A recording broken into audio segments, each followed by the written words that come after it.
एक बार माँ पार्वती और महादेव हिमालय में विचरण कर रहे थे। तभी कुछ देर बाद माँ को जोरों की भूख लगती है। स्वामी, हमें अत्यंत भूख लगी है, आप कृपया मेरे लिए भोजन का प्रबंध करें। पार्वती, अभी भोजन का कोई प्रबंध नहीं हो सकता। स्वामी, हमें इतनी जोर से भूख लगी है और आप भोजन का कोई प्रबंध नहीं कर सकते? तो फिर ठीक है स्वामी, अब हम आपको ही खा जाएंगे। और फिर ऐसा कहकर माँ पार्वती अपने पति महादेव को ही निगलने लगी और उनको निगलते ही उनके मुख से धूम्र यानी कि धुआं निकलने लगा। तब जाकर माँ पार्वती का भूख शांत हुआ। माँ पार्वती का भूख शांत होने के बाद उन्हें पछतावा हुआ। यह मैंने क्या किया? भूख के कारण मैं अपने ही स्वामी महादेव को निगल गई। ये मैंने क्या किया? महादेव! और माँ पार्वती विलाप करने लगी।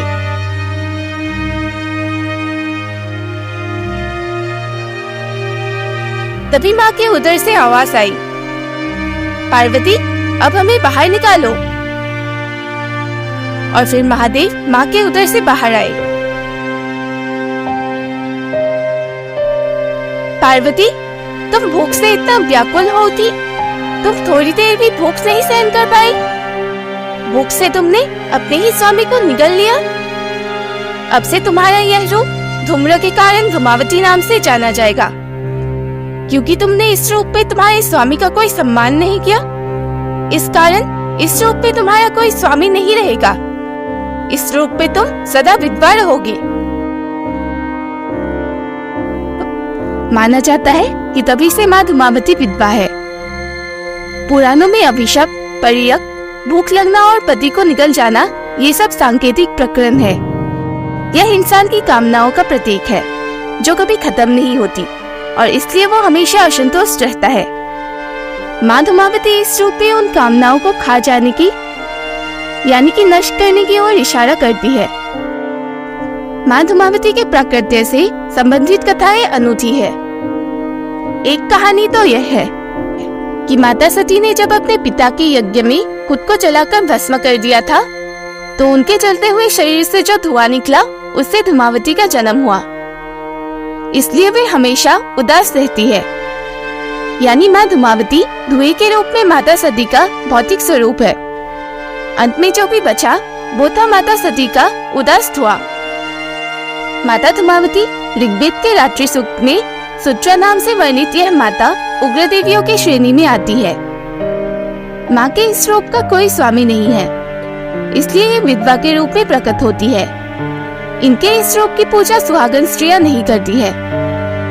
इनके हाथ में सूप है जिसमें ये समस्त संसार को समेटकर प्रलय कर देती है।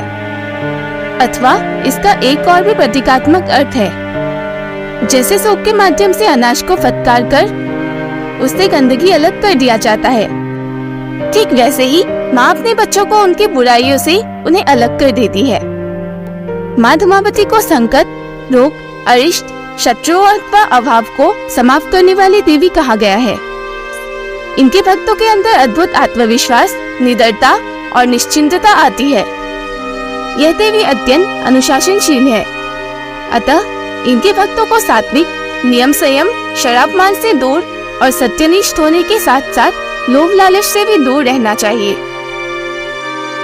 गुप्त नवरात्रि के 7वें दिन माता धूमावती की पूजा की जाती है और इनकी पूजा से संकट, रोग, शत्रु सभी समस्याएं दूर होती है। तो यह थी 7वें नवरात्रि के दिन माता धूमावती की कहानी। हर हर महादेव, जय माँ धूमावती।